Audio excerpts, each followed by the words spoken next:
Jail میں سر جھکائے بیٹھے اس شخص کی سوچیں کہاں کہاں سفر کر رہی تھیں۔ یہ کوئی نہیں جانتا تھا۔ اسے یہاں آئے 3 دن ہو چکے تھے، مگر اس کی زبان سے ان 3 دنوں میں ایک لفظ بھی نہیں نکلا تھا۔ وہ گرفتاری کے وقت سے لے کر آج تک چپ تھا۔ اس کی موت کی سزا پر عمل ہونے میں کچھ ہی دن باقی تھے۔ وہ کسی معجزے کے انتظار میں نہیں تھا۔ اس کی موت کا وقت قریب ہے۔ جیل میں موجود باقی قیدی اس کی موجودگی میں آپس میں سرگوشیوں میں بات کرتے۔ کبھی ہوا کے سنگ کوئی سرگوشی اس تک بھی پہنچ جاتی۔ لگتا ہے کوئی بڑا مجرم ہے جو زبان نہیں کھولتا۔ ایک قیدی بولا، نہیں یار، شکل سے تو نہیں لگتا، اور پھر بڑے مجرم تو یہاں پر عیاشی کرتے ہیں۔ اس نے سر نہیں اٹھایا، اس لیے وہ بے خبر تھا کہ جواب دینے والے نے ایک آنکھ بھی دبائی ہے۔ ان میں سے ایک جو ہوشیار دکھائی دیتا تھا اس کے پاس کھسک آیا، کیوں استاد، کتنے قتل کیے؟ یا پھر جرم بے گناہی کی سزا بھگتنے آیا ہے؟ اس نے نظر اٹھائی، حسب معمول زبان خاموش رہی۔ بولتا کیوں نہیں؟ وہ اس کی خاموشی سے تنگ آ گیا تھا۔ گونگا ہے کیا؟ اس بار اس نے اشارے کیے، زبان پر ہاتھ رکھ کر ہاتھ سے ہوا میں سوالیہ نشان بنایا۔ ابے بولنا! اس نے ہاتھ پکڑ کر جھٹکا دیا، اور یہ حرکت اس کو کافی مہنگی پڑی۔ اسے سمجھ نہیں آئی تھی کہ خاموش قیدی کا ہاتھ اتنی تیزی سے حرکت میں کیسے آیا۔ کار پر پڑنے والا ہاتھ اتنا سخت تھا کہ وہ دیوار سے جا ٹکرایا۔ ابے تیری تو! وہ گالیاں دیتا ہوا دوبارہ اس کی جانب لپکا۔ غصے میں وہ یہ نہیں دیکھ سکا تھا کہ سامنے والے کے چہرے پر مسکراہٹ تھی، ایسی مسکراہٹ جیسے بچے کو غصے میں وار کرتا دیکھ کر اس کے ہونٹوں پر آ گئی ہو۔ اب کی بار اسے چھونے کی حسرت ہی رہی۔ اس نے بیٹھے بیٹھے دونوں پیر آگے کیے اور اچانک ہوا میں اچھل گیا۔ حملہ آور اڑتا ہوا دوسری جانب جا گرا۔ جیل میں شور مچ گیا تھا۔ اے کوئی ہے؟ حملہ آور کا ساتھی اپنے دوست کی حالت دیکھ کر اب چلا رہا تھا۔ 4-5 سپاہی بھاگتے ہوئے آئے اور ڈنڈوں سے خوب ان دونوں کی مرمت کی۔ خاموش رہنے والا قیدی اب بھی چپ تھا۔ وہ ایسے مار کھا رہا تھا جیسے اسے کچھ اثر ہی نہیں ہو رہا ہو۔ جتنی تیزی سے یہ ہنگامہ شروع ہوا تھا اتنی ہی جلدی سمٹ گیا۔ حملہ آور اب کرا رہا تھا۔ اس کے ہاتھ اور گردن پر سخت چوٹیں آئی تھیں۔ اس کا ساتھی پاس بیٹھ گیا۔ تجھے کہا تھا نا شکیل، نہ چھیڑ، شکل سے ہی چھٹا ہوا لگتا ہے۔ اس نے دانت پیسے، البتہ آواز اتنی ہی تھی کہ سامنے والا بمشکل سن سکا۔ مجھے یہ ٹرینڈ فائر لگتا ہے۔ شکیل کی آواز میں پہلے والا دم نہ تھا۔ کیا خبر، شانے والوں کے پیچھے کیا کیا کہانیاں ہوتی ہیں، ہم کیا جانیں۔ اس نے کندھے اچکا دیے۔ شکیل نے دوبارہ خاموش قیدی کی طرف دیکھا جو اپنی سابقہ پوزیشن میں آ چکا تھا۔ اب بھی اس کے بارے میں سرگوشیاں ہو رہی تھیں، مگر وہ بے خبر دکھائی دیا۔ اگلے چند دن پوری جیل میں اس قیدی کے بارے میں باتیں ہوتی رہیں، لیکن وہ ہمیشہ کی طرح خاموش دکھائی دیا۔ اس دن جمعہ تھا، سب قیدی نہانے کی تیاری کر رہے تھے۔ سپاہی کی آمد ہوئی۔ علی شیر، تمہارا ملاقاتی آیا ہے۔ تو اس خاموش قیدی کا نام علی شیر تھا۔ وہ کھڑا ہو گیا، بولا تو لہجہ خوبصورت اور آواز بھاری تھی۔ کون؟ صاحب ہیں کوئی، شہیں آ رہی ہیں۔ 5 منٹ بعد صاحب کی آمد ہوئی۔ سادہ لباس میں بھی اس کی چال ڈھال اور سامنے موجود بندے کا ایکس رے کرتی آنکھیں چیخ چیخ کے اس کے خاص ہونے کی گواہی دے رہے تھے۔ علی شیر کے ہونٹ انہیں دیکھ کر مسکرانے کے انداز میں کھنچ گئے۔ آئیں جناب، S H O Sohail Khan صاحب، میں حیران ہوں آپ جناب ایک پھانسی کے مجرم سے کیوں ملنے آئے ہیں؟ اور سہیل خان اس کی بات کو نظر انداز کر گیا۔ اس نے ہاتھ آگے بڑھایا۔ علی شیر نے ہاتھ تھاما۔ علی شیر کے ہاتھ کی سخت گرفت محسوس کر کے وہ مسکرائے۔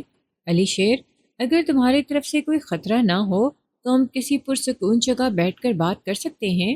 ہاتھ میں ہتکڑی ہوگی، پھر بھی خطرے کی بات نہیں سر جی۔ علی شیر کی زبان کا آپ کو پتہ ہے، ایسا کچھ نہیں ہوگا، تسلی رکھیں۔ اس کا لہجہ یقین دلانے کے لیے کافی تھا۔ تھوڑی دیر بعد دونوں ایک الگ کمرے میں آمنے سامنے بیٹھے تھے۔ علی شیر کے ہاتھ ہتکڑی میں جکڑے ہوئے تھے۔ اب سسپینس ختم کر دیں جناب، بتا ہی دیں اپنے آنے کا مقصد۔ اس نے سہیل خان کی آنکھوں میں جھانکا۔ علی شیر، میں نے بہت سے کیس حل کیے۔ وہ اپنی ساری زندگی ایمانداری سے گزاری، نوکری میں کبھی 1 روپیہ بھی حرام کا نہیں کھایا۔ یہ باتیں میں جانتا ہوں سہیل خان صاحب، آپ اپنے آنے کا مقصد بتائیں۔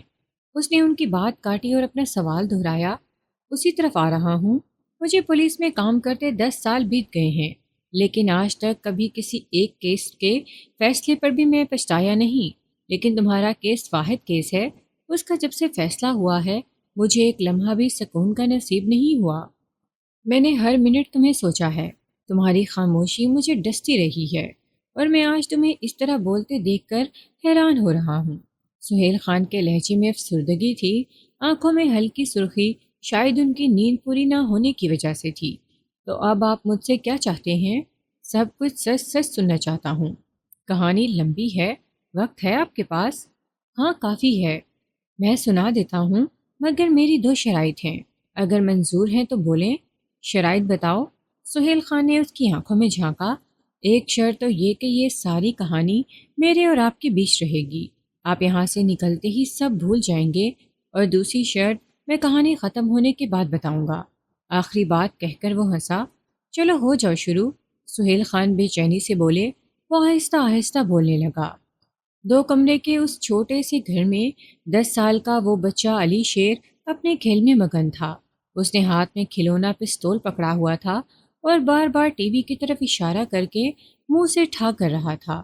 علی، سردی ہے باہر، اندر آ جاؤ، ماں نے پکارا۔ وہ بھاگتا ہوا اندر داخل ہوا اور بیڈ پر بیٹھی ماں کی گود میں گھس گیا۔ اس کے باپ کی چھوٹی سی کریانے کی دکان تھی، مگر علی شیر کے معاملے میں دونوں میاں بیوی کے سینے بڑے تھے۔ میرا بیٹا بڑا ہو کر کیا بنے گا؟ ماں نے علی شیر کا منہ چوما۔ مما میں فوجی بنوں گا۔ ماں اس کا جواب سن کر حیران ہوئی۔ کس نے سکھایا تمہیں یہ؟ مما میں نے ٹی وی میں دیکھا ہے، دشمنوں کو مارتے ہیں فوجی، ہوا میں اڑتے ہیں، پانی میں چھلانگے لگاتے ہیں۔ وہ جوش سے بتانے لگا۔ مگر میرا بیٹا تو اتنا ذہین ہے، وہ ہر کلاس میں فرسٹ آتا ہے، وہ ڈاکٹر بنے گا۔ ماں نے سمجھانے کی کوشش کی، مگر علی شیر نے منہ پھلایا۔ مجھے نہیں پتا مما، میں فوجی ہی بنوں گا۔ اور اس کی ضد روز بروز بڑھتی چلی گئی۔ اس کا شوق دیکھ کر ماں باپ حیران بھی ہوتے اور پریشان بھی، لیکن وقت نے کچھ اور فیصلہ کیا تھا۔ علی شیر کی دنیا اس وقت اندھیر ہو گئی جب وہ صرف 12 سال کی عمر میں یتیم ہو گیا۔ روڈ ایکسیڈنٹ اس کے ماں باپ کو نگل گیا تھا۔ تیز رفتار ٹرک نے موٹر سائیکل پر جاتے ان دو غریبوں پر رحم نہ کیا، اور یوں ایک ہنستا بستا گھر اجڑ گیا۔ علی شیر اسکول سے واپس آیا تو اس کے لیے دعائیں کرنے والے خدا کو پیارے ہو چکے تھے، مگر اس نے ہمت نہیں ہاری۔ ماموں نے اسے ہاسٹل میں پڑھنے بھیج دیا اور وہ جان لگا کر پڑھنے لگا۔ کبھی 3 4 ماہ میں ایک بار گھر آتا، جہاں مامی کے ماتھے پر آتے بل اس کے دل کو 2 ٹکڑوں میں تقسیم کر دیتے تھے۔ رفتہ رفتہ اس نے آنا بالکل بند کر دیا۔ اسے فوج میں جانے کا شوق تھا، وہ کمانڈو بننا چاہتا تھا۔ بچپن میں ہی شہید فوجی اور ملک پر جان نچھاور کرنے والوں کے قصے پڑھ پڑھ کر اس کے دل میں بھی وطن کی محبت ڈیرے ڈال چکی تھی۔ پاکستان اس کا پہلا پیار تھا۔ انٹر کرتے ہی اس نے فوج میں اپلائی کیا اور سلیکٹ ہو گیا۔ یوں اس کا خواب پورا ہو گیا۔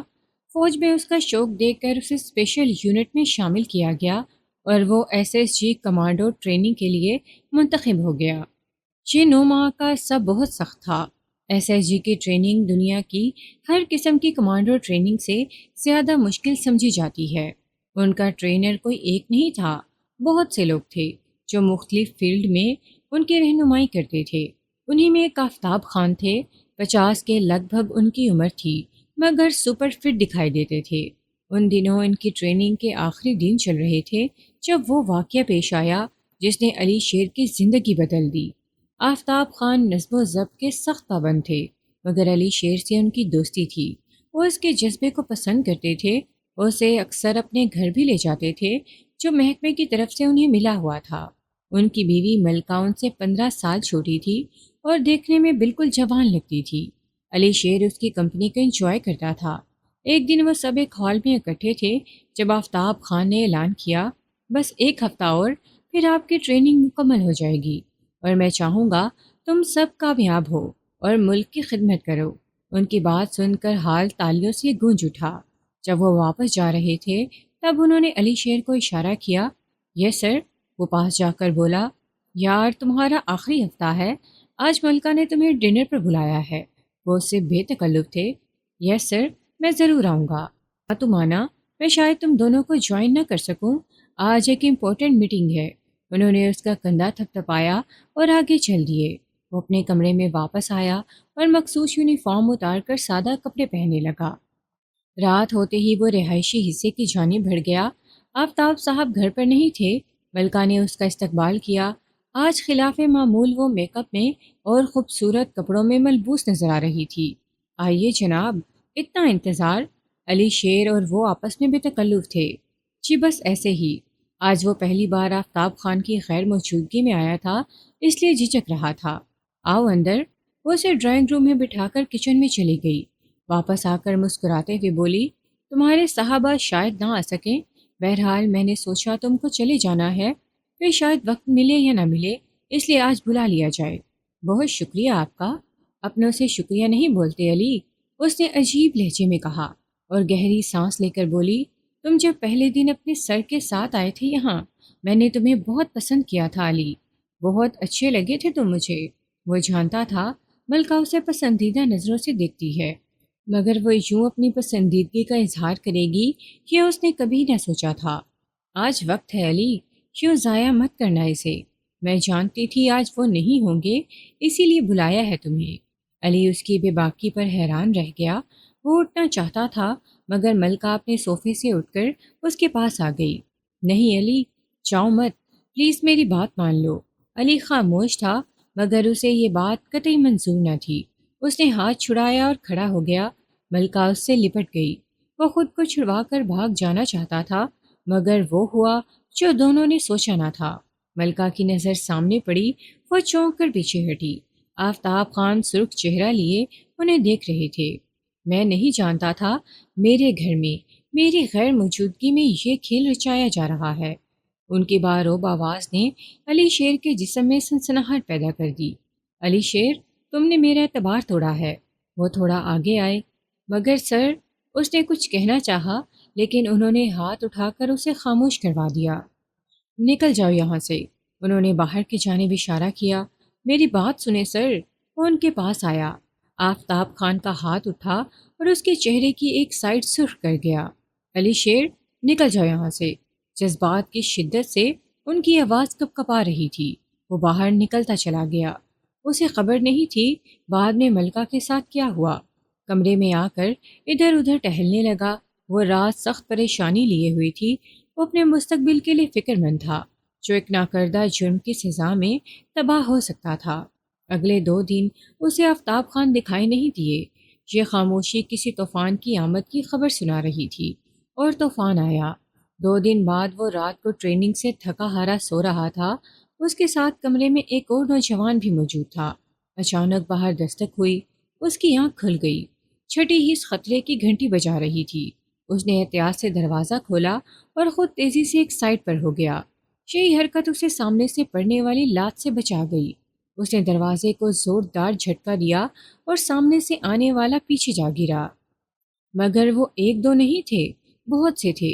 3-4 ایک ساتھ اندر داخل ہو گئے۔ علی شیر ٹرین فائٹر تھا مگر سامنے والے بھی اناڑی نہ تھے۔ انہوں نے چند منٹوں میں اسے بے بس کر دیا، اور وہ رات علی شیر پر بھاری تھی۔ ہاکی کے کئی بار اس کے سر پر پڑے اور خون بہہ نکلا۔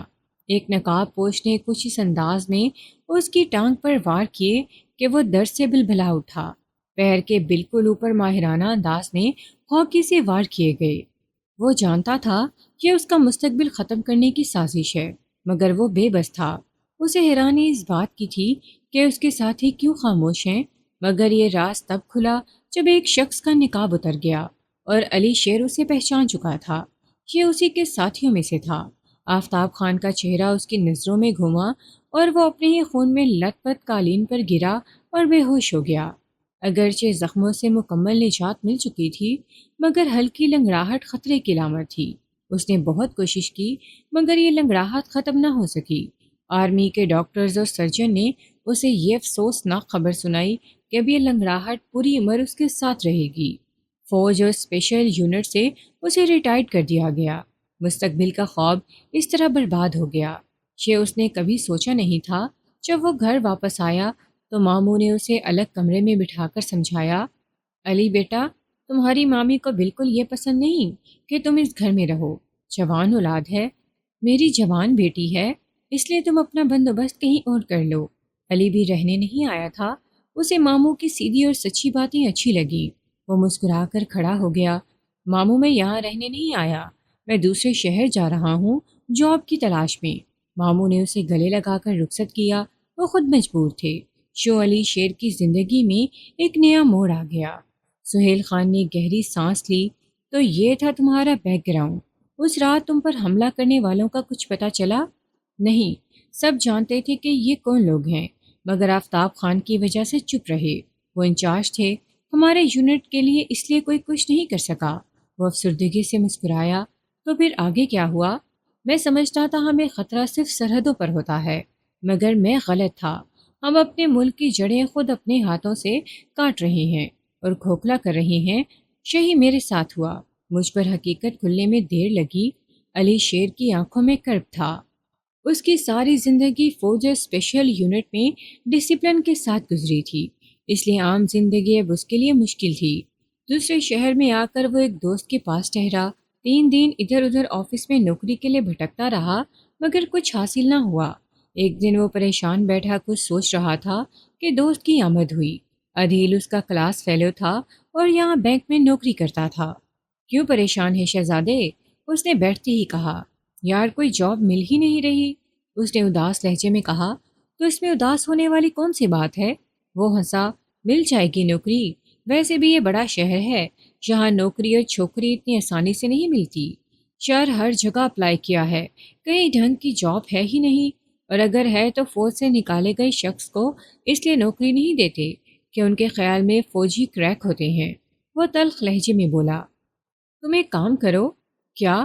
تم اپنی فیلڈ میں چلے جاؤ جہاں لڑائی بڑھائی والا کام ہو۔ کیا خیال ہے؟ کیا مطلب؟ وہ حیران ہوا۔ یار تم ٹرینڈ کمانڈو ہو، شہر کے حالات تمہارے سامنے ہیں، تم ایسا کرو سیکیورٹی ایجنسی بنا لو۔ اب تو کونے کونے میں ایسی ایجنسیز پائی جاتی ہیں، اور گارڈ بھی وہ ایسے رکھتے ہیں جو اسلحے کی نمائش کرتے ہیں، حقیقت میں انہیں گولی چلانا بھی نہیں آتی۔ اس نے حقیقت بیان کی۔ یار سیکیورٹی ایجنسی بنانے کے لیے سرمایہ کی ضرورت ہوگی، میرے پاس اتنے پیسے نہیں۔ وہ منہ لٹکائے بیٹھا تھا۔ فکر نہ کرو، کام تو شروع کرتے ہیں۔ ایسا کر اخبار اٹھا۔ علی شیر نے ٹیبل پر پڑا اخبار اٹھایا۔ عدیل دیکھنے لگا۔ کچھ دیر بعد ہی اس نے سر اٹھایا۔ ایمی پریشان ہو رہا ہے پاگل، یہ دیکھ۔ اس نے ایک اشتہار سامنے لہرایا۔ باڈی گارڈ کی ضرورت ہے، پرکشش تنخواہ، اور اس کے ساتھ تفصیل درج تھی۔ عدیل نے ایڈریس نوٹ کیا۔ اب کل اس جگہ جا اور دیکھ ذرا کتنی ضرورت ہے وہاں تیرے جیسے لوگوں کی۔ علی شیر نے سر کھجایا۔ اسے بھی آزما لیتے ہیں۔ دوسرے دن وہ 4 بجے اس ایڈریس پر جا پہنچا۔ مسافروں سے بھری بس میں وہ سارے راستے کھڑا ہو کر آیا تھا۔ یہ خوبصورت بنگلہ تھا جس کے باہر تختی لگی ہوئی تھی، رانا اشفاق ایڈوکیٹ۔ اس وکیل کو کیا ضرورت ہے باڈی گارڈ کی؟ اس نے خود سے پوچھا۔ چوکیدار نے گیٹ پر اسے روکا۔ جی فرمائیں۔ علی شیر نام ہے میرا، اشتہار دیکھا تھا اخبار میں باڈی گارڈ کے لیے۔ اس نے آنے کا مقصد بیان کیا۔ اچھا 5 منٹ ٹھہرو، صاحب لان میں آنے والے ہیں۔ اس نے باہر پڑی کرسی پر بیٹھنے کا اشارہ کیا۔ علی شیر بیٹھ گیا۔ سوچ نے پھر دماغ کے دروازے پر دستک دی۔ کسی بڑے باپ کی اولاد ہوگا، ورنہ ایک وکیل کے پاس اتنا پیسہ۔ کچھ دیر بعد اسے اندر بلایا گیا۔ رانا اشفاق 40 سے کچھ اوپر دکھائی دیتا تھا، چہرے پر مسکراہٹ مگر آنکھوں میں عیاری کی چمک۔ علی شیر کو دیکھتے ہی وہ بڑبڑایا۔ پرفیکٹ۔ سبزے سے بھرے لان میں پلاسٹک کا ٹیبل پڑا تھا جس کے گرد اسی رنگ کی کرسیاں لگی ہوئی تھیں۔ علی شیر اشفاق کے سامنے والی کرسی پر بیٹھ گیا۔ رسمی کلمات کے بعد اشفاق نے اس سے تفصیل مانگی، جسے علی شیر نے بلا جھجک بتا دیا۔ اسپیشل یونٹ سے کیوں نکالے گئے تھے تم؟ آخر نے اس نے پوچھا۔ سر مسئلہ بن گیا تھا، لڑائی میں چوٹ لگی تھی جو مستقل لنگراہٹ دے گئی، اگرچہ زیادہ نہیں، مگر آرمی اور اسپیشل یونٹ کے حساب سے یہ کافی تھی۔ اس نے جواب دیا۔ واقعے کی تفصیل وہ پہلے بتا چکا تھا۔ اسپیشل یونٹ میں ایسا ہوتا نہیں، کیونکہ ڈسپلن کی سختی سے پابندی کی جاتی ہے۔ تمہاری بدقسمتی ہے۔ خیر مجھے تمہارے جیسے نوجوان کی ضرورت ہے۔ فیس وغیرہ کے تمام معاملات سیکٹری طے کرے گا۔ تم کل شام سے جوائن کر لو۔ یاد رکھنا، گھر میں سیکیورٹی موجود ہونے کے باوجود تمہیں ہر لمحہ میرے ساتھ ہے۔ اس نے مزید ہدایات دی جسے علی شیر نے خاموشی سے سن لیا۔ سر ایک سوال پوچھو۔ آپ کی کسی سے دشمنی ہے؟ یا شہر کے حالات کی وجہ سے باڈی گارڈ کی ضرورت ہے؟ دونوں۔ وہ مسکرایا۔ یہ ملک اب شریف لوگوں کے رہنے کی جگہ نہیں رہا۔ آئے دن کوئی دھمکی دے دیتا ہے تو کوئی کیس ہارنے کا کہتا ہے۔ اسی لیے مجھے سیکیورٹی کی ضرورت ہے۔ اگرچہ ایک فوجی ہونے کے ناطے پاکستان کے خلاف کی گئی اس کی بات سخت تھی، مگر علی شیر نے خود پر کنٹرول رکھا۔ میں کل سے جوائن کر لوں گا آپ کو۔ وہ کھڑا ہوا اور رانا اشفاق سے ہاتھ ملا کر واپس چل دیا۔ دوسرے دن شام کے وقت مخصوص یونیفارم پہنے وہ رانا اشفاق کے ساتھ کھڑا تھا۔ یہ ایک پرائیویٹ اسکول تھا جس میں رانا اشفاق بطور مہمان خصوصی ایک تقریب میں شرکت کرنے آیا تھا، پیرنٹس ڈے۔ آخر میں اسے اسٹیج پر بولنے کی دعوت دی گئی۔ وہ اپنے مخصوص انداز میں چلتا ہوا اسٹیج پر پہنچا اور مسکرا کر بولا، گڈ ایوننگ ایوری ون۔ ساتھ ہی اس نے گہری سانس لی اور شروع ہو گیا۔ جب میں یہاں آ رہا تھا تب میں نے دیکھا کہ ایک 7 سال کی عمر کا بچہ سڑک پر بھیک مانگتا پھر رہا تھا۔ مجھے دیکھ کر اتنا دکھ ہوا کہ میں الفاظ میں بیان نہیں کر سکتا۔ جس عمر میں اس کے ہاتھ میں کھلونے ہونے تھے اور اسے ABC پڑھنا شروع کرنی تھی، اس عمر میں وہ لوگوں کے آگے ہاتھ پھیلاتا پھر رہا ہے۔ آپ سب کی طرح وہ بھی کسی کا بچہ ہے، اس کا بھی حق ہے پڑھنے کا۔ مجھے جب یہاں مہمان خصوصی کا دعوت نامہ ملا تب میں نے سوچا، بجائے یہاں کے لوگوں کی تعریف کرنے کے، میں آپ سب لوگوں کو یہ احساس دلوا دوں کہ ہمارے معاشرے میں تعلیم کتنی ضروری ہے۔ اس بچے کے ماں باپ کبھی پڑھے لکھے نہیں ہو سکتے، شعور کی کمی ہی ایسے بچوں کو جنم دیتی ہے۔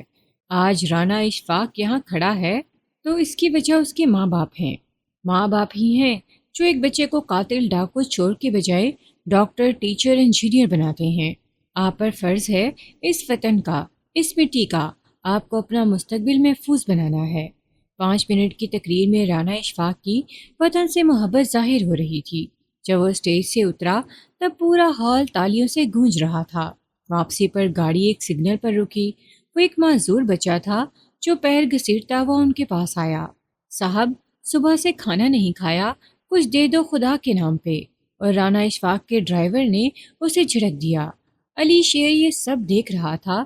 بچہ واپس نہیں گیا بلکہ پچھلی طرف آیا اور رانا اشفاق والی سائڈ سے کار کا شیشہ بجانے لگا۔ علی شیر نے پیچھے مڑ کر دیکھا۔ رانا اشفاق نے اسے جھڑکا تھا مگر بچہ نہیں گیا۔ اچانک رانا اشفاق نے کار کا دروازہ کھولا اور ایک جھٹکے سے بچے کے منہ پر مارا۔ ایک بار کہا نا معاف کر، دفع ہو۔ اس کے ساتھ ہی سگنل کھل گیا اور گاڑی آگے بڑھ گئی۔ علی شیر نے پیچھے مڑ کر دیکھا، بچے کے منہ سے خون بہہ رہا تھا اور وہ سڑک پر گرا ہوا تھا۔ اس کے دماغ میں 1 گھنٹہ پہلے کی گئی رانا اشفاق کی تقریر گونج رہی تھی۔ اپنے چیمبر میں بیٹھے رانا اشفاق کے سامنے اس وقت چودھری دلاور بیٹھے تھے۔ علی شیر پاس ہی ایکٹیو کھڑا تھا۔ رانا صاحب، اس کیس میں جان دکھائی نہیں دیتی، شامیر کو سزا ہو جانی ہے، چودھری مایوسی سے کہہ رہا تھا۔ چودھری صاحب، اتنی جلدی ہمت نہیں ہارتے کہ اس میں جان ڈالنی پڑتی ہے۔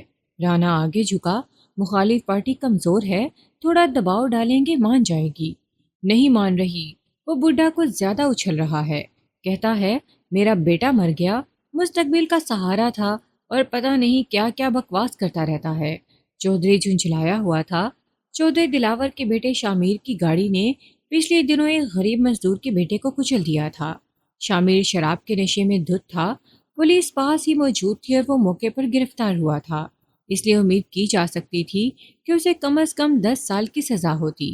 چودھری اپنے اکلوتے بیٹے کو جیل میں نہیں دیکھنا چاہتا تھا، اس لیے اس نے بہترین وکیل کا بندوبست کیا۔ اشفاق نے ابتدائی پیشیوں سے یہ اندازہ لگا لیا تھا کہ اس کیس میں جان نہیں، مگر وہ فیس بنانے کے لیے جان بوجھ کر مسئلہ بڑھا رہا تھا۔ میں نے سنا ہے بڈھے کی ایک بیٹی ہے، خوبصورت ہے اور پڑھنے بھی جاتی ہے، کیا خیال ہے؟ علی شیر اشفاق کی بات سن کر دنگ رہ گیا۔ وہ سوچ بھی نہیں سکتا تھا کہ یہ وکیل اس حد تک جا سکتا ہے۔ میں نے بھی چھان بین کی ہے رانا صاحب، مگر اب ایسا کوئی مسئلہ بنا تو پولیس سیدھا میرے گھر آئے گی، کیونکہ انہوں نے میرے خلاف کیس کیا ہوا ہے۔ چودھری پر مایوسی چھائی ہوئی تھی۔ آپ نہیں کریں گے تو کوئی اور کر دے گا، کیس تو جیتنا ہے۔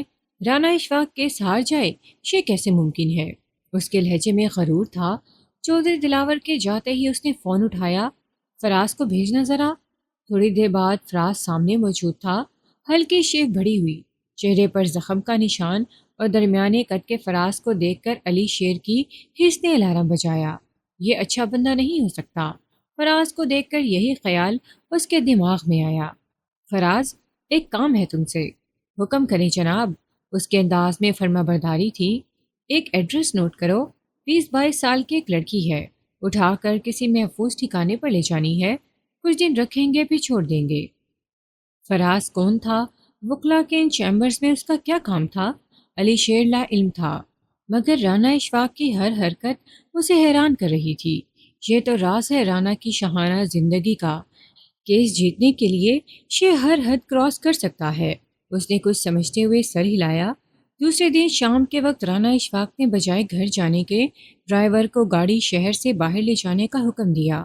وہ شہر سے تقریباً 5 کلومیٹر کی دوری پر تھے، جہاں ارد گرد آبادی کم تھی، سڑک پر بھی زیادہ رش نہیں تھا۔ گرمی کی شام تھی اور سورج اپنی تمام تپش لیے مغرب کی وادیوں میں گم ہو چکا تھا۔ اچانک ایک موٹر سائیکل نے انہیں کراس کیا اور تھوڑا آگے جا کر ان کے سامنے رک گئی۔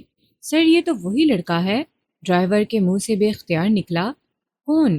اشفاق نے اسے نہیں دیکھا تھا، جس سے پہلے بھی جھگڑا ہوا تھا آپ کا؟ عدالت میں اسے وکلا پارٹی نے کافی مارا تھا۔ اوہ اچھا، اس کے باپ کو سزا دلوائی تھی میں نے، مگر آج کیوں راستہ روکے کھڑا ہے؟ اشفاق نیچے اترنے لگا۔ علی شیر بول پڑا، سر، اس کے ارادے خطرناک لگ رہے ہیں، آپ رک جائیں، اسے پاس آ لینے دیں۔ موٹر سائیکل سوار اب نیچے اتر کر ان کی طرف آ رہا تھا۔ آج صاحب جی کے دیدار ہو گئے۔ کہاں جا رہے ہیں وکیل صاحب؟ اس کا لہجہ طنزیہ تھا۔ اشفاق نے شیشہ نیچے کیا۔ تم سے مطلب؟ اور یہ رستہ کیوں روکا ہے؟ پچھلی مار بھول گیا غلام رسول؟ اشفاق ہنسا۔ تمہیں جو یہ خود پر غرور ہے نا، کسی دن یہی تمہیں لے ڈوبے گا۔ اور سن، میرے بے گناہ باپ کو سزا دلوا کر جھوٹی گواہی اور جھوٹے ثبوت دکھا کر تو نے جو کیا ہے اس کی سزا بھگتے گا۔ حرام کی کمائی ہے تیری۔ وہ ابل پڑا۔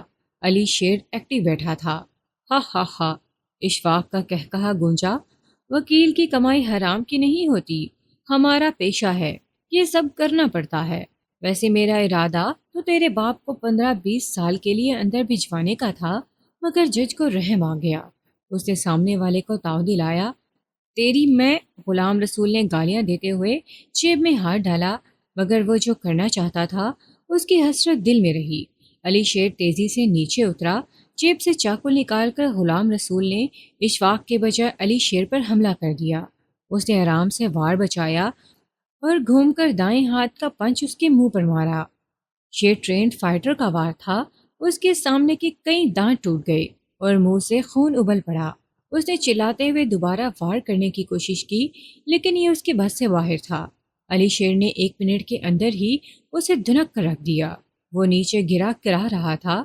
چھوڑ اسے علی شیر، ابھی بچہ ہے، جذباتی ہو جاتا ہے، چل بیٹھ گاڑی میں۔ اشفاق نے علی شیر کے کندھے کو تھپتھپایا۔ سڑک پر 5-6 لوگ اکٹھے ہو چکے تھے۔ علی شیر اور اشفاق گاڑی میں بیٹھ کر آگے روانہ ہو گئے۔ مجھے خوشی ہوئی کہ میرا انتخاب درست نکلا۔ اشفاق نے مسترد بھرے لہجے میں اس کی تعریف کی۔ علی شیر کے ذہن پر بوجھ تھا، نہ جانے کیوں سے لگا جیسے وہ آج ایک بے گناہ کو مار کر آیا ہے۔ شہر سے باہر آ کر گاڑی ایک کچے راستے پر مڑ گئی۔ تھوڑا آگے جا کر علی شیر کو ایک گھر دکھائی دیا۔ شے آبادی سے کافی ہٹ کر تھا۔ ہی ان کی منزل تھی۔ گاڑی سے اتر کر وہ اندر داخل ہوئے۔ سامنے فراز دکھائی دیا۔ کام ہو گیا جناب۔ اس نے رانا اشفاق سے ہاتھ ملایا۔ کمرے میں چارپائی پر ایک سہمی ہوئی لڑکی بیٹھی تھی۔ اس کا لباس عام سا تھا اور کندھے سے پھٹا ہوا تھا۔ 20-22 سال کی اس لڑکی کے چہرے پر معصومیت دکھائی دی۔ مجھے گھر جانا ہے صاحب، وہ رانا اشفاق کی طرف دیکھ کر بولی۔ وہ معصوم بے خبر تھی کہ اسی کے حکم پر وہ یہاں ہے۔ بھیج دیں گے، جلدی کس بات کی ہے؟ تیرے باپ کی اکڑ ٹوٹ لے پھر بھیج دیں گے، وہ زہریلے لہجے میں بولا۔ نمبر ملا اس کے باپ کا؟ فراز نے کال ملائی۔ کال ملتے ہی اشفاق نے سیل پکڑ لیا۔ ہاں جناب، ابھی خبر ملی ہے کہ آپ کی بیٹی اغوا ہو گئی ہے۔ افسوس ہوا سن کر، پہلے بیٹا گیا اور اب بیٹی کی عزت بھی خطرے میں ہے۔ لڑکی نے چلا کر باپ کو مخاطب کرنا چاہا، لیکن فراز نے لپک کر اس کے منہ پر ہاتھ رکھ لیا۔ یہ جو ضد ہوتی ہے نا جناب، بڑی بری چیز ہے، کہیں کا نہیں چھوڑتی بندے کو۔ اس کے لہجے میں پوشیدہ دھمکی یقیناً سامنے والا محسوس کر رہا تھا۔ بڑے لوگ ہیں چودھری دلاور وغیرہ، آپ معاف کر دیں انہیں، مالی مدد بھی ملے گی اور عزت بھی، ورنہ یہ پولیس اور یہ عدالتیں تو ان کی مٹھی میں ہیں۔ دو تین جملے مزید بول کر اس نے کال بند کر دی۔ 3 دن بعد اگلی پیشی پر لڑکی کے باپ عبداللہ نے کیس واپس لے لیا تھا۔ چودھری دلاور کا بیٹا رہا ہو گیا۔ چیمبر میں چودھری دلاور کے سامنے بیٹھے اشفاق کے چہرے پر مسکراہٹ تھی۔ میں نے کہا تھا نا چودھری صاحب، جان ڈالنی پڑتی ہے کیس میں۔ آپ نے تو کمال کر دیا جناب۔ چودھری نے جیب سے چیک نکال کر اسے پکڑایا۔ یہ بڑی رقم تھی۔ اشفاق نے چیک دیکھتے ہی واپس پھینک دیا۔ رقم آدھی ہے، سوری، میں نے کام کیا ہے، بھیک نہیں مانگی آپ سے۔ اس کا لہجہ سرد ہو گیا۔ ارے وکیل صاحب، ناراض کیوں ہوتے ہیں؟ لائن ڈبل کر دیتا ہوں۔ چودھری نے پیچھے کھڑے منشی سے چیک بک لی، ایک اور چیک سائن کر کے دے دیا۔ لیں جناب، خوش ہو جائیں۔ شکریہ، اشفاق خوشگوار لہجے میں بولا۔ چودھری کے جاتے ہی اس نے سیل نکالا اور نمبر ملا کر کان سے لگا لیا۔ کال ریسیو ہوتے ہی بولا، ہاں فراز، کام ہو گیا؟ جی جناب، مکمل کر دیا۔ گڈ، جواب دے کر اس نے آنکھیں بند کی اور کرسی سے ٹیک لگا لی۔ منظر بیڈ روم کا تھا، رانا اشفاق کا بیڈ روم۔ کمرے میں موجود تمام سامان بکھرا پڑا تھا۔ وال کلاک زمین پر گرا پڑا تھا اور بیڈ شیٹ پر خون جم رہا تھا۔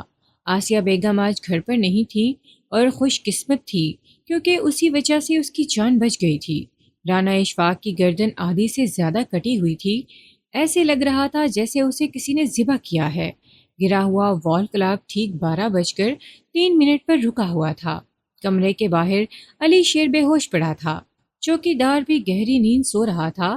رانا اشفاق کے بنگلے سے کافی دور فراز ایک فلیٹ میں مردہ پڑا تھا۔ اس کے سر میں گولی ماری گئی تھی۔ شہر میں ایک ساتھ ہونے والی قتل کی ان وارداتوں میں کس کا ہاتھ ہے، کوئی نہیں جانتا تھا۔ ہاں، مگر دوسرے دن میڈیا پر ہنگامہ ضرور برپا ہونے والا تھا۔ سہیل خان کے منہ سے نکلا، تو یہ تھی رانا اشفاق کی کہانی، پرفیکٹ کرائم۔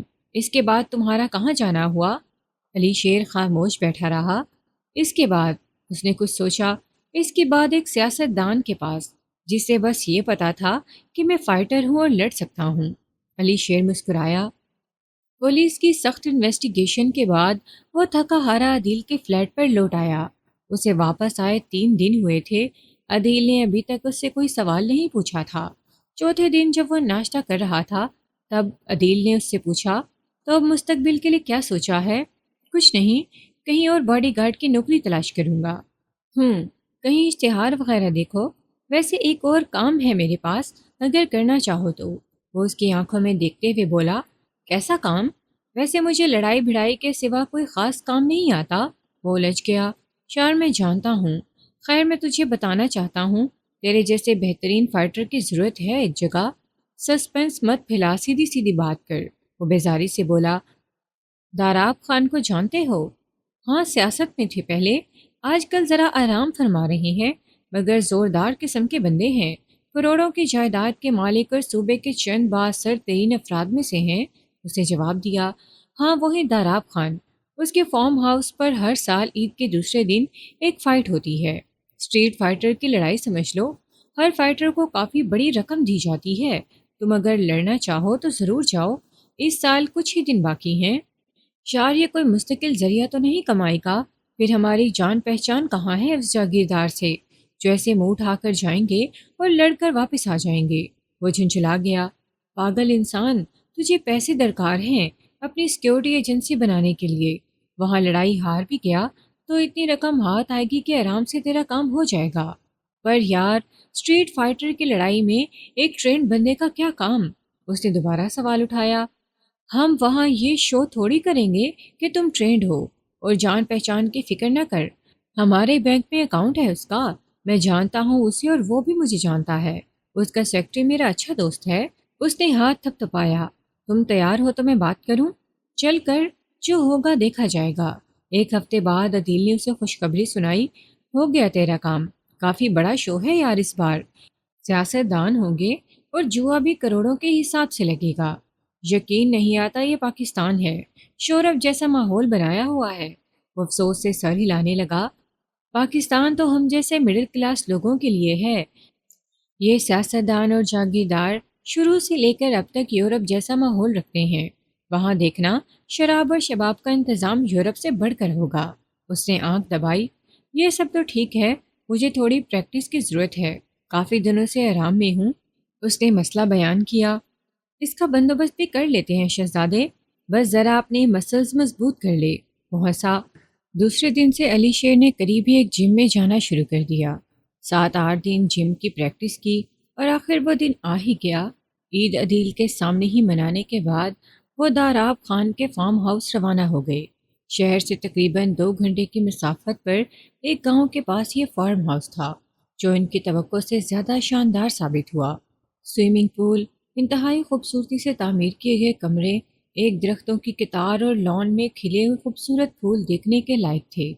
فارم ہاؤس کے عقب میں ایک جنگلہ لگا ہوا تھا، جس کے پیچھے طرح طرح کے نایاب نسل کے ہرن اور خرگوش موجود تھے۔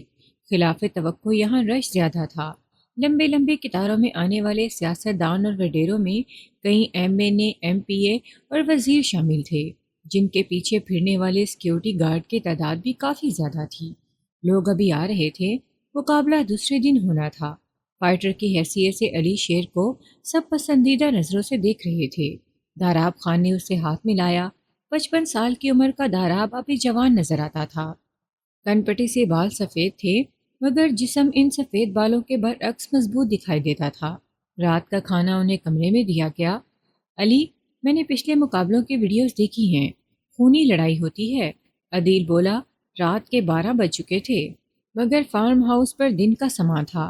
لوگ باہر گھوم پھر رہے تھے اور خوش گپیوں میں مصروف تھے۔ علی شیر کمرے میں موجود کھڑکی سے باہر دیکھ رہا تھا۔ تو کیا ہوا، جب آ ہی گئے ہیں تو ڈرنا کیسا؟ اس نے جواب دیا۔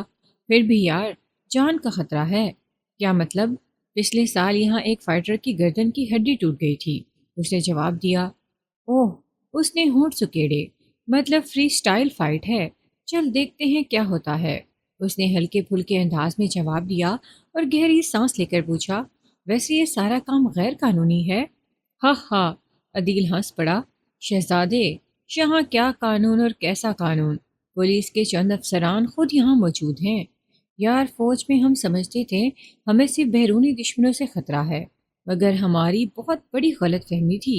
یہ رانا اشفاق کے بعد یہ داراب خان جیسے لوگ مل رہے ہیں، پورا معاشرہ اور سسٹم ہی خراب ہے۔ وہ تلخ ہو گیا۔ یار، یہاں نیچے سے لے کے اوپر تک سب ایسے ہی لوگ ہیں، کوئی اس پورے سسٹم کے خلاف جا ہی نہیں سکتا۔ ایماندار لوگوں کی کمی نہیں، لیکن مقابلے میں رشوت خور اور سفارشی زیادہ ہیں، عدیل نے کہا۔ خیر، یہ تو چلتا رہے گا، تم سو جاؤ، کل فائٹ ہے، نیند پوری لو اور تازہ دم ہو جاؤ۔ وہ اٹھ کر واش روم کی جانب بڑھ گیا۔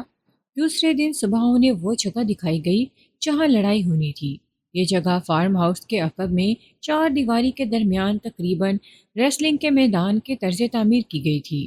میدان کے چاروں طرف رسے لگے ہوئے تھے۔ ٹریننگ کے دوران اس کے خواب و خیال میں بھی نہیں تھا کہ کبھی اسے یوں پیسوں کے لیے لڑنا پڑے گا۔ اس کے مقابلے سے پہلے 3 مقابلے ہوئے۔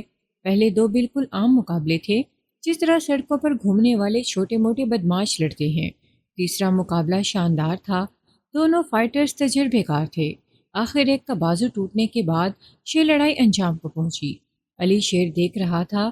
لڑائی کے دوران کوئی ریفری نہیں تھا۔ مقابلے کی ہار جیت کا فیصلہ صرف ہار مان لینے یا مد مقابل کی کوئی ہڈی توڑ دینے سے ہوتا تھا۔ چوتھے مقابلے کا اعلان ہوا۔ علی شیر کا مقابلہ دوسرے شہر سے آئے ٹائیگر سے تھا۔ ٹائیگر کا اصل نام کچھ اور تھا، مگر اسٹریٹ فائٹنگ کی دنیا میں اسے ٹائیگر کہہ کر پکارا جاتا تھا۔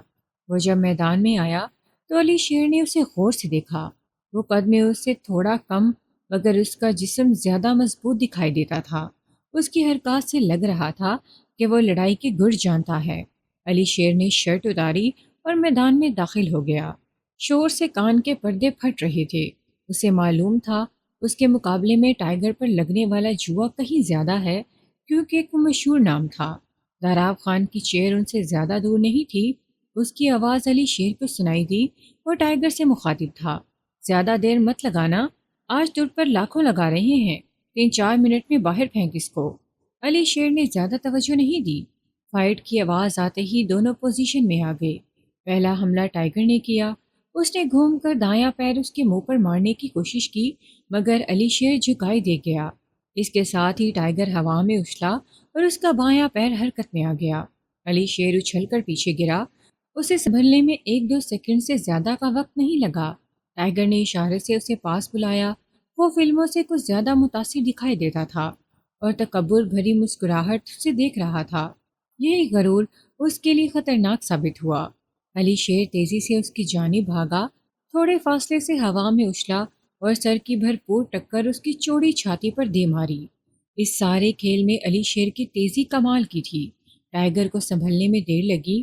وہ سرخ چہرہ لیے چلاتا ہوا علی شیر کی جانب بڑھا، مگر کوئی وار کرنا تو دور کی بات، وہ اسے چھو بھی نہیں سکتا تھا۔ علی شیر نیچے جھکا اور گھوم کر اس کی کمر پکڑی۔ ہوا میں اچھال کر اس نے ٹائیگر کو کسی کھلونے کی طرح دور پھینکا۔ اب کی بار ٹائیگر کے حلق سے نکلنے والی چیخیں زیادہ خوفناک تھیں۔ وہ زمین پر گرا پڑا تھا جب علی شیر اس کے سر پر پہنچا اور بوٹ کی ضرب اس کے منہ پر ماری۔ خون ابل پڑا۔ تماشائی خاموش ہو چکے تھے۔ علی شیر نے دونوں ہاتھوں سے ٹائیگر کو تھام کر کندھوں پر لاد لیا اور گھما کر رنگ سے باہر پھینک دیا۔ وہ اٹھنے کے قابل نہیں رہا تھا۔ اس کے ساتھ علی شیر کی جیت کا اعلان ہو گیا۔ وقت دیکھ لیں داراب صاحب، 3-4 منٹ سے زیادہ نہیں لگا ہوگا۔ وہ یہی کہتا ہوا باہر نکل آیا جہاں عدیل اس سے لپٹ گیا۔ شہزادہ ہے تو تیرا مقابلہ ہی نہیں۔ یہ آخری لڑائی تھی جو سٹارٹ ہوئی تھی۔ دونوں اپنے کمرے میں لوٹ آئے۔ علی شیر پسینے سے شرابور تھا۔ کمرے میں اے سی کی ٹھنڈک سے اسے آرام پہنچا۔ وہ صوفے پر لیٹ گیا۔ شار، میں نے تجھے پہلی بار لڑتے دیکھا ہے۔ ایکشن موویز کے ہیرو کو بھی پیچھے چھوڑ دیا ہے۔ عدیل بہت خوش دکھائی دیا۔ میری ٹریننگ کا حصہ تھا یہ سب۔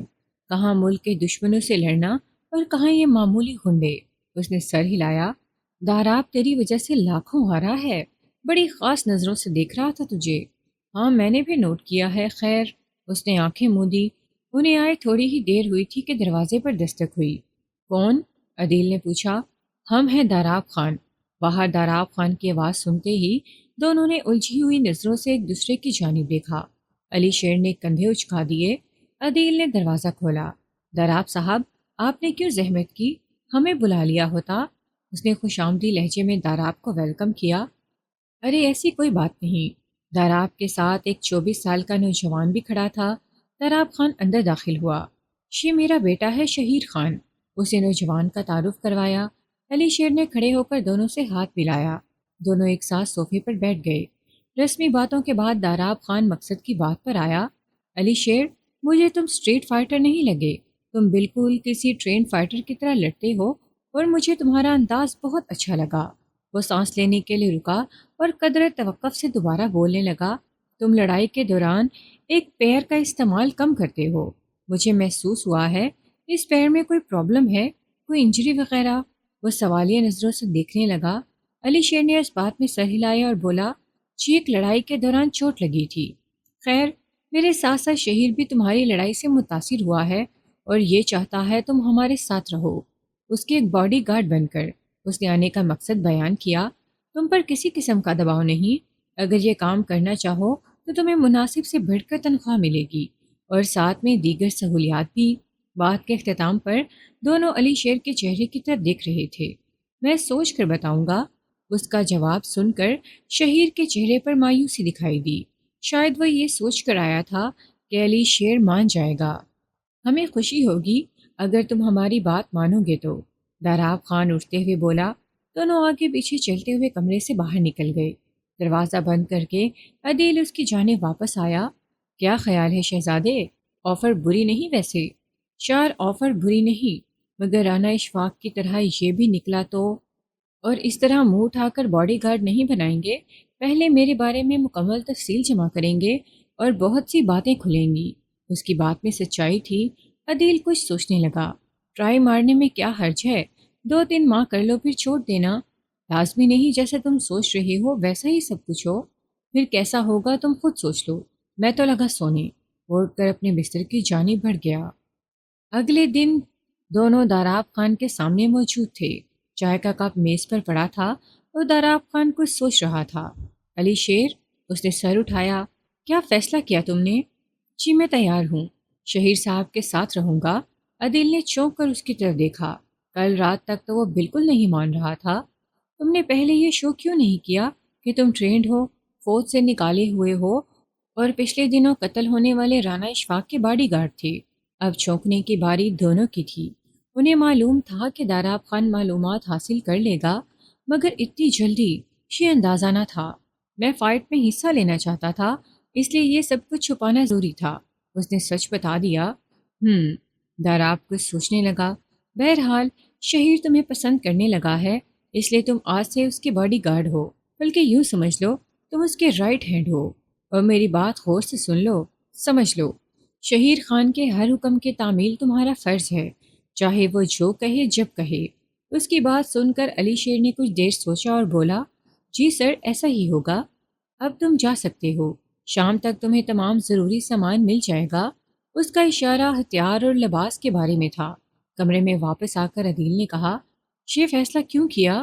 کل تک تو تم مان ہی نہیں رہے تھے، بس یوں ہی دل کر رہا تھا۔ اس کا جواب واضح نہیں تھا۔ عدیل نے اسے گھورا، مرضی تیری، میں تو آج واپس جا رہا ہوں۔ ناشتے کے بعد عدیل نے اپنا سامان باندھا اور واپس چلا گیا۔ جانے سے پہلے علی شیر نے انعام میں ملنے والی رقم میں سے کچھ حصہ زبردستی اس کی جیب میں ڈال دیا۔ شام کے وقت اس کے کمرے میں شہیر کی آمد ہوئی۔ وہ کہیں جانے کے لیے تیار دکھائی دیتا تھا۔ تم ریڈی ہو تو باہر آؤ، ہمیں کہیں جانا ہے، سوچا تمہیں بھی ساتھ لیے چلتے ہیں۔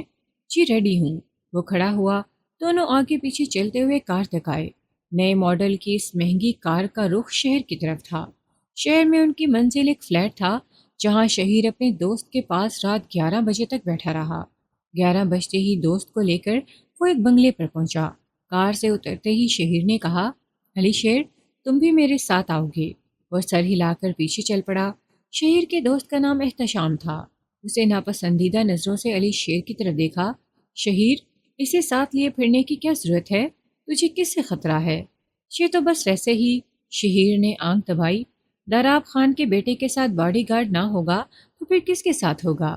بنگلے کے اندر کمرے میں درمیانی عمر کی ایک عورت موجود تھی۔ اس نے جدید تراش خراش کا ڈریس پہن رکھا تھا۔ آئیں آئیں شہیر صاحب، کافی دنوں بعد آنا ہوا۔ وہ صوفے سے اٹھ کر ان کے پاس آئی۔ ہاں بس کچھ مصروفیت تھی۔ شہیر ٹھاڑ سے صوفے پر براجمان ہوا۔ سنا ہے کچھ نیا مال آیا ہے؟ ہاں آیا تو ہے، مگر جناب کی پسند بہت اونچی ہوتی ہے۔ آپ کو پسند آئے گا بھی یا نہیں؟ عورت خالص بازاری انداز میں بات کر رہی تھی۔ دکھائیں تو صحیح، احتشام بے صبری سے بولا۔ ابھی لائی۔ وہ اٹھ کر اندر آ گئی۔ کچھ دیر بعد اس کی واپسی 4 لڑکیوں کے ساتھ ہوئی۔ ان سب کی عمر 20 سے 24 سال کے درمیان تھی۔ احتشام نے دلچسپی سے سب کو دیکھا، البتہ شہیر نے پہلے نظر کے بعد دوبارہ انہیں نہیں دیکھا تھا۔ لگتا ہے شہیر صاحب کے دل کو نہیں چھو رہا کوئی، عورت نے بھانپ لیا۔ عشق کے بیماروں کا یہی حال ہوتا ہے، احتشام نے طنزیہ لہجے میں کہا۔ شہیر نے اسے گھورا۔ یہاں عشق کا کیا ذکر؟ یہ کہہ کر شہیر اٹھا اور تیز تیز قدم اٹھاتا باہر چل پڑا۔ علی شیر اس کے پیچھے تھا۔ احتشام نے اسے پکارا مگر وہ نہیں رکا۔ گاڑی کے پاس پہنچ کر وہ 1 سیکنڈ کے لیے رکا۔ احتشام بھاگتا ہوا اس کے پاس آیا تھا۔ کیا کمی ہے لڑکیوں میں؟ رات گزارنی ہے تو ایک سے بڑھ کر ایک ہے، پھر کیوں کر رہا ہے ایسا؟ وہ قریب آ کر پھٹ پڑا۔ احتشام، میرا موڈ اب ایسے کاموں کے لیے بالکل نہیں ہے۔ کیوں نہیں ہے موڈ؟ پہلے بھی تو ہماری راتیں یہیں گزرتی تھیں، اب کیا انوکھا ہو گیا؟ وہ یونیورسٹی والی لڑکی ہم جیسوں کو پسند نہیں کرتی، تو سمجھتا کیوں نہیں اس بات کو؟ احتشام کا غصہ بڑھتا جا رہا تھا۔ اب یہاں ہمنا کا ذکر کہاں سے آ گیا؟ تجھے مسئلہ کیا ہے احتشام؟ میرا دل نہیں کر رہا ہے تو مجبور کیوں کر رہا ہے؟ وہ جھنجھلائے ہوئے لہجے میں بول رہا تھا۔ مجھے پتا ہے تیرا دل کن باتوں کے لیے کر رہا ہے، جا بول اپنے باپ سے، لے جائے گا اس پولیس والے کے گھر تیرا رشتہ، مجنوں کی اولاد۔ احتشام، تم حد کراس کر رہے ہو، اس نے انگلی اٹھا کر وارننگ دی۔ مجھے نہیں پتا میں حد کراس کر رہا ہوں یا نہیں، لیکن کل ہمنا کو اپنے فلیٹ پر لے آؤں گا اور وہاں تو اس کے ساتھ اپنی مرضی کرے گا، جسے جو کرنا ہے کر لے۔ تم ڈرتے ہوگے مگر میں اس کے باپ سے نہیں ڈرتا۔ احتشام گیٹ کی جانب بڑھا۔ شہر نے لپک کر اس کا بازو تھام لیا۔ تم ایسا کچھ نہیں کرو گے۔ میں ڈرتا نہیں، مگر ہمنا کی مرضی کے خلاف کچھ نہیں کروں گا۔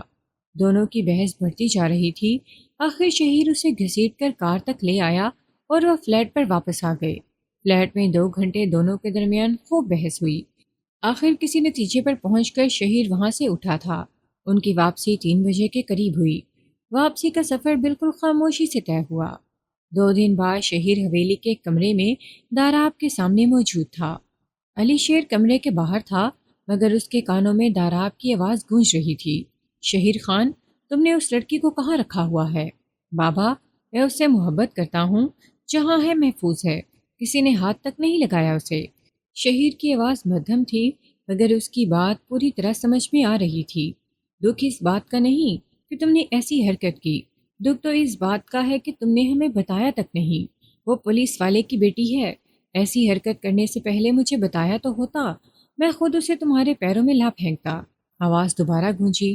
بابا، احتشام نے پلاننگ کی تھی، میں نے اپنے جذبات ہمنا کے سامنے بیان کیے، مگر اس نے قدر نہیں کی، الٹا میرے منہ پر تھوک دیا۔ یونیورسٹی میں کسے پتہ ہے اس بات کا؟ داراب خان نے پوچھا۔ کسی کو نہیں سوائے احتشام کے۔ ہمنا ابھی اس کے فلیٹ پر ہے، میں نے فیصلہ کیا ہے اسے نکاح کروں گا۔ علی شیر کا خیال تھا شہر کی بات سن کر داراب اسے سختی سے منع کرے گا اور ہمنا کو چھوڑ دینے کا حکم دے گا، مگر ایسا نہیں ہوا۔ داراب جب بولا تو علی شیر کو اپنے کانوں پر یقین نہیں آ رہا تھا۔ شیخ باپ تھا جو اپنے بیٹے کو ایسی نصیحت کر رہا تھا۔ شہیر، ایسے 2 ٹکے کی لڑکی کو ہماری بہو بنانے کی ضرورت نہیں، کچھ دن استعمال کرو اور پھینک دو، اس پولیس والے کو میں دیکھ لوں گا۔ مگر بابا، میں اس سے… شہیر کی بات مکمل ہونے سے پہلے داراب کی آواز گونجی۔ تم مرد ہو شہیر، مرد ایک عورت کے پیچھے پاگل ہوتے اچھے نہیں لگتے۔ ٹھیک ہے، وہ تمہیں پسند آئی، حاصل کرو اور پھینک دو۔ یہ عشق وشق اور محبت کی باتیں سنانے کی ضرورت نہیں، عقل سے کام لو۔ کچھ دیر باتیں کرنے کے بعد ایسا محسوس ہوا جیسے شہیر قائل ہو گیا۔ 10 منٹ بعد وہ کمرے سے باہر نکلا تو ریلیکس تھا۔ علی شیر، اس نے اسے آواز دی۔ یس سر۔ بابا نے تمہیں یہ تو بتایا ہوگا کہ ہمارے کسی بھی حکم سے انکار نہیں۔ اس کا لہجہ علی شیر کو سخت ناگوار گزرا، مگر وہ اس وقت اس کا ملازم تھا۔ جی سر، میں پوری کوشش کروں گا آپ کے ہر حکم کی تعمیل کرنے کی۔ آج ایک کام کرنا ہے، ہو سکتا ہے تم پسند نہ کرو، مگر تمہیں کرنا ہوگا۔ میں کوشش کروں گا سر۔ کوشش نہیں کرنی، کرنا ہے تمہیں، چلو میرے ساتھ۔ ان کی منزل آج پھر احتشام کا فلیٹ تھا، مگر یہاں ایک اور فرد کا اضافہ ہو چکا تھا۔ ہمنا جو بیڈ پر پڑی سسک رہی تھی۔ علی شیر دروازے کے باہر رک گیا۔ شہیر اندر داخل ہوا۔ مجھے یہاں کیوں لائے ہو شہیر؟ ہمنا کی آواز گونجی۔ میں تمہیں پسند کرتا تھا ہمنا، اور اس بات کا اظہار بھی کیا، مگر تم نے جو میرے منہ پر تھوک دیا۔ شہیر گرجا۔ ہاں ہاں، تھوک دیا، اب بھی تھوکوں گی، تم کتے ہو، ذلیل ہو۔ یونیورسٹی میں اس سے پہلے کتنی ہی لڑکیوں کو ذلیل کر چکے ہو۔ تمہارے احتشام کی وجہ سے صفیہ نے خودکشی کی تھی، تم قاتل ہو۔ وہ چیخ رہی تھی۔ چیخ مت۔ زوردار تھپڑ اس کے منہ پر پڑا تھا۔ شہیر کے منہ سے گالیاں نکلنے لگی۔ میرے بابا چھوڑیں گے نہیں تمہیں، شہیر، تباہ کر دیں گے تمہارے خاندان کو۔ دھمکی کس کو دیتی ہے؟ شہیر نے اسے جکڑ لیا اور وہ بے بس ہو گئی۔ اس کی دبی دبی سسکیاں علی شیر کے دل کو ٹکڑوں میں تقسیم کر رہی تھی۔ کچھ دیر بعد شہیر نے علی شیر کو اندر بلایا۔ ہمنا اوندھی پڑی تھی۔ میں نے تم سے کہا تھا نا، ایک کام کرنا ہے تمہیں میرا۔ جی سر۔ اس نے سر جھکایا۔ یہ آج رات کے لیے تمہاری ہے، مزے کرو، میرے منہ پر تھوکنے کی سزا سے ملنی چاہیے۔ شہیر کے لہجے میں صفاقی تھی۔ علی شیر لرز کر رہ گیا۔ سوری سر، میں یہ نہیں کر سکتا، اس نے مضبوط لہجے میں کہا۔ اسی لمحے احتشام اندر داخل ہوا۔ کر لیا عیش، اب اس صرافہ کو حوالے کر دے علی شیر کے۔ شیر انکار کر رہا ہے۔ شہیر غصے میں تھا۔ اوئے تیری تو… احتشام اس کی جانب بڑھا۔ اسی لمحہ ہمنا کی ہچکی سنائی دی۔ وہ جنون کی حالت میں اپنے دوپٹے سے اپنی ہی گردن دبا رہی تھی۔ وہ تینوں اس کی جانب لپکے، مگر دیر ہو چکی تھی۔ ہمنا تڑپی اور عزت کے ساتھ ساتھ اس کی جان بھی چلی گئی۔ اچانک کمرے میں طوفان آ گیا۔ احتشام اور شہیر سمجھ نہیں سکے کہ ان کے ساتھ ہوا کیا ہے۔ علی شیر کا ہاتھ احتشام کی گردن پر پڑا۔ اس نے اسے اٹھا کر پوری قوت سے دیوار پر دے مارا۔ شہیر نے بھاگنا چاہا، مگر وہ اس سے 4 گنا تیز بھی ہوتا تو یہ ممکن نہ تھا۔ علی شیر نے ٹانگ اڑا کر اسے نیچے گرا لیا اور مارنا شروع کر دیا۔ کچھ دیر بعد فلیٹ میں 3 لاشیں پڑی تھیں، احتشام، شہیر اور ہمنا۔ شہیر کی گردن بالکل ایسے کٹی ہوئی تھی جیسے کچھ دن پہلے رانا اشفاق کی کاٹی گئی تھی، مگر اب کی بار پولیس نے قاتل کو گرفتار کر لیا تھا۔ وہ شاید ہمنا کو بازیاب کروانے فلیٹ پر آئے تھے، مگر یہاں انہیں قاتل مل گیا، اور وہ بھی 3 افراد کا۔ رانا اشفاق کے قتل کا معمہ بھی حل ہو گیا تھا۔ علی شیر پکڑا جا چکا تھا، مگر اس نے اپنی صفائی میں کہا نہ اعتراف کیا، بس خاموشی سے سب ہوتا دیکھتا رہا۔ آج وہ پھانسی کا مجرم بنا سہیل خان کے سامنے موجود تھا۔ ساری کہانی سننے کے بعد سہیل خان نے گہری سانس لی اور بولا، اشفاق کو قتل کرنے کی وجہ، اس نے مزدور کی لڑکی کو قتل کروا دیا تھا، اس لیے میں نے فراز اور اسے دونوں کو مار دیا۔ لڑکی بے قصور تھی اور پھر مزدور نے کیس بھی واپس لے لیا تھا۔ علی شیر عام سے انداز میں بات کر رہا تھا، مگر اس رات تو تم بے ہوش پائے گئے تھے، تمہارے سر پر پیچھے سے کسی نے وار کیا تھا۔ سہیل حیران ہوا۔ وہ ایسے؟ علی شیر نے ہولے سے اپنے سر کا پچھلا حصہ دیوار سے ٹکرایا اور ہنس پڑا۔ یہ معمولی کام تو ٹریننگ کا حصہ تھے، اب اپنی دوسری اور آخری شرط بتاؤ، سہیل نے کہا، اور علی شیر کا جواب سن کر وہ حیرت سے بولا، مگر یہ کیسے ممکن ہے اور کیوں کرنا چاہتے ہو؟ آخری کام باقی ہے، شہید کا باپ داراب زندہ ہے، علی شیر نے جواب دیا۔ اس کا قصور؟ ہمنا کے قتل کا مرکزی کردار وہی ہے، شہید نے تو صرف اپنا کردار ادا کیا تھا۔ علی شیر کے لہجے میں نفرت تھی۔ اس کے بعد شاید میری نوکری ختم ہو جائے۔ سہیل خان نے گہری سانس لی۔ ایسی نوکری کا کیا فائدہ جو مجرم کو سزا نہ دے سکے؟ وہ سنجیدہ تھا، مگر نہ جانے کیوں سہیل کو محسوس ہوا وہ اس کا مذاق اڑا رہا ہے۔ شرط پوری ہوگی یا نہیں؟ علی شیر نے اس کی آنکھوں میں جھانکا۔ کچھ دیر بعد اس کی ہتھکڑی کھل چکی تھی۔ سہیل کی گردن اس کی بازو میں جکڑی ہوئی تھی اور دونوں آگے پیچھے چلتے ہوئے باہر آ گئے۔ اگر کسی نے راستے میں آنے کی کوشش کی تو میں اس کی گردن توڑ دوں گا۔ اس کے لہجے میں شفافیت نے سب کو سوچنے پر مجبور کر دیا۔ سہیل کی گاڑی پارکنگ میں تھی۔ علی شیر کامیاب ہو چکا تھا۔ دوسرے دن کے اخباروں میں خبر موجود تھی، داراب خان کے اکلوتے بیٹے شہیر خان سمیت 3 افراد کا قاتل جیل سے فرار۔ سہیل خان کے 2 دن برے گزرے کیونکہ علی شیر اس کی وجہ سے فرار ہونے میں کامیاب ہوا تھا۔ اب سہیل خان کے پاس جان چھڑانے کا ایک ہی طریقہ تھا، علی شیر کی گرفتاری، زندہ یا مردہ۔ وہ شہیر خان کا قاتل تھا، شہیر خان داراب خان کا اکلوتا بیٹا۔ غریبوں کی اس بستی میں شہر سے کم ہی لوگ آتے تھے۔ اس وقت اسی بستی کے ایک کچے مکان میں علی شیر کے سامنے عدیل موجود تھا۔ اب کیا فیصلہ کیا تم نے؟ وہ اس سے پوچھ رہا تھا۔ فیصلہ بتا چکا ہوں تمہیں، داراب کی موت میری زندگی کا مقصد ہے، اس کے بعد جو ہوگا دیکھا جائے گا۔ اس نے پانی کا گلاس منہ سے لگایا۔ دیکھ علی، تم نے اس معاشرے کو سدھارنے کا ٹھیکہ نہیں لے رکھا، پھر تمہیں سزائے موت سنائی گئی تھی، پولیس تمہیں دیکھتے ہی گولی مار دے گی، یہی تو معاشرے کی بگاڑ کی بڑی وجہ ہے۔ ہم معجزوں کے انتظار میں اپنا فرض بھی بھول جاتے ہیں، کون سنوارے گا اس معاشرے کو؟ بھائی میرے، میں نے ٹریننگ لی تھی ملک دشمنوں سے لڑنے کی، اور میں لڑ رہا ہوں۔ رہی بات پولیس کی، تو مار دے گی گولی، مجھے پرواہ نہیں۔ مجھے تیرا یہ لیکچر نہیں سننا، میری بات مان، بھاگ جائے یہاں سے، میں انتظام کرتا ہوں، غیر قانونی طور پر کسی دوسرے ملک کی طرف نکل جانا۔ عدیل نے سمجھانے والے انداز میں کہا۔ عدیل، داراب خان مرے گا تو میں کہیں جاؤں گا، ورنہ نہیں۔ وہ ضد پر اڑ گیا۔ پر کیسے مارے گا اسے؟ سخت سیکیورٹی میں رہتا ہے وہ۔ میں کر لوں گا کچھ، تجھے جس کام کے لیے بلایا ہے وہ بتا مجھے۔ علی شیر نے پاس پڑی نوٹ بک اور پینسل اٹھائی۔ عدیل نے بولنا شروع کر دیا۔ داراب خان اس بار الیکشن میں ایک پارٹی کو سپورٹ کر رہا ہے اور لگتا ہے وہی جیتے گی، کیونکہ داراب کا اثر اس حلقے کی عوام پر بہت زیادہ ہے۔ اس ہفتے کی شام کو ایک پارٹی لیڈر سے ملنے وہ ایک ہوٹل میں جائے گا، یہ اطلاع پکی ہے اور اس کے سیکرٹری سے حاصل ہوئی ہے۔ علی نے نوٹ بک پر کچھ لکھا۔ اور سن، یہ ملاقات اس ہوٹل میں ہوگی جو اسی لیڈر کی ملکیت ہے، سیکیورٹی کے انتظام سخت ہیں۔ عدیل نے مزید تفصیل بتا کر اس کی طرف دیکھا۔ اب بتا، تیرے پاس کوئی پلان ہے؟ جس ہوٹل کا تم بتا رہے ہو ذرا اس کی لوکیشن نکالو۔ علی شیر کے کہنے پر عدیل نے اپنا سیل نکالا۔ تھوڑی چیر خانی کے بعد ہوٹل کی تفصیل سامنے آئی۔ ہوٹل کے سامنے 2 منزلہ عمارت کی چھت سے چلائی گئی گولی کار سے اترنے والے داراب خان کے سر میں لگ سکتی ہے۔ ہاں، مگر اس کے لیے تمہارے پاس ایک عدد سنائپر رائفل کا ہونا ضروری ہے، پھر رائفل کے ساتھ تجھے بلڈنگ میں کون داخل ہونے دے گا؟ عدیل نے اعتراض اٹھایا۔ ٹریننگ کے دوران میں ایسے بہت سے کام سیکھ چکا ہوں، PSR 90 اس کام کے لیے بہترین ہے اور میں حاصل کر چکا ہوں۔ اس کی رینج 1000 میٹر تک ہے۔ بلڈنگ سے ہوٹل کے گیٹ تک کا فاصلہ ہوگا 500 میٹر کے لگ بھگ۔ اس رائفل کی خاص بات یہ ہے کہ ٹکڑوں میں بھی تقسیم ہو سکتی ہے۔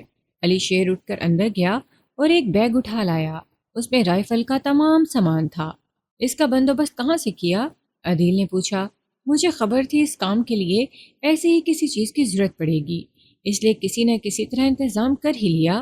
علی شیر مسکرایا۔ چلو باقی کا کام تمہاری پلاننگ پر ہے، میں تمہیں کل اس کے ہوٹل جانے کا وقت بتا دوں گا اور سامنے والی بلڈنگ کی تفصیل بھی۔ عدیل کھڑا ہوا۔ اور ہاں، وہاں تمہارے بچنے کے چانسز ہیں، ذرا آپ کو مار کر یہیں آ جانا، پھر تمہارے پاکستان سے فرار کا انتظام کریں گے۔ دونوں گلے ملے۔ عدیل نم آنکھوں سے وہاں سے روانہ ہو گیا۔ فلیٹ میں کسی کی موجودگی کا احساس اسے اندر ہوتے ہی ہو گیا تھا۔ عدیل تیزی سے پیچھے ہٹا اور سوئچ پر ہاتھ مارا۔ روشنی ہوتے ہی صوفے پر بیٹھے شخص کو دیکھ کر حیران ہوا۔ آپ یہاں؟ ہاں، ضروری کام ہے تم سے۔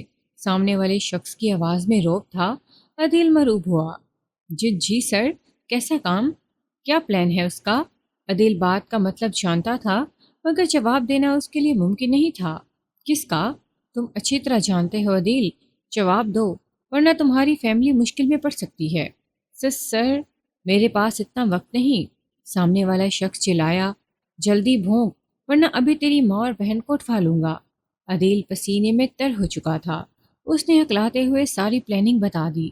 تو ہفتے کی شام کو محترم علی شیر بلڈنگ کی چھت سے فائر کریں گے۔ سامنے والے نے سر ہلایا۔ اوکے گڈ، اسے ساری تفصیل بھیج دینا، لیکن اگر اس کی ملاقات کی بھنک بھی اسے پڑی تو عدیل اس کی جگہ تم مرو گے۔ سامنے والا شخص اٹھ کر باہر چلا گیا۔ عدیل بے دم صوفے پر گر گیا۔ ہفتے کی شام شہر میں رونق زیادہ تھی۔ ویکینڈ تھا اور لوگ سڑکوں پر انجوائے کر رہے تھے۔ ٹیکسی سے اتر کر علی شیر بلڈنگ کی جانب بڑھا۔ سیاہ رنگ کا چشمہ اس کی آنکھوں پر تھا۔ موسم کی مناسبت سے اس کے لباس کا انتخاب شاندار تھا۔ ہاتھ میں پکڑے بریف کیس کے ساتھ وہ کوئی امیر بزنس مین لگتا تھا۔